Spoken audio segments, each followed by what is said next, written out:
Pinasasauli na pamunuan ng Kamara ang mga lumang number 8 protocol license plate na ginagamit ng mga kongresista. Ang dahilan sa report ng saksing si Tina Panganiban Perez. Sa raid na isinagawa ng NBI noong August 11 sa isang high-class prostitution ring, may nabawing sasakyang 8 ang plaka. Sa isang raid kontra droga naman sa Las Piñas, may nakuha ring mas luma pa ang 8 plaka. Ang 8 plaka ay pinagagamit sa mga kongresista lamang. Matapos ang halos 2 linggo, naglabas ng memo ang Secretary General ng Kamara. Binabawi ang lahat ng mga 8 plaka mula sa nakaraang 16th Congress at mas luma pa. Nabanggit sa memo ang tungkol sa mga sasakyang de 8 ang plaka na nakita sa mga didisenteng lugar at ginamit din sa krimen. We're requesting them to surrender first so that we can also check yung how many will be returned and then kung ano pa yung what we still have to determine what will we do next time.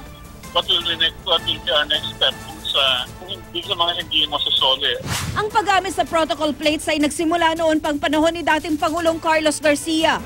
So that they can be easily identified when they have official functions going around the country or in the palace in Malacanang. So they will be afforded due courtesy also. Kung mayroong kongresistang umaasa sa 8 plaka, meron din namang di gumamit nito. Ano ang maitutulong sa akin ng 8 plaka para serbisyuhan yung mga constituents ko? Wala. So kung wala siyang maitutulong, bakit ko siya kailangan? Isa sa mga unang panukalang batas na inihain ni Congressman Toby Chanco ay ang panukala para ipagbawal na ang paggamit ng mga 8 plaka. Daraan pa ang panukala sa mga pagdinig pero ngayon pa lang, sinuportahan na ito ng Speaker ng Kamara.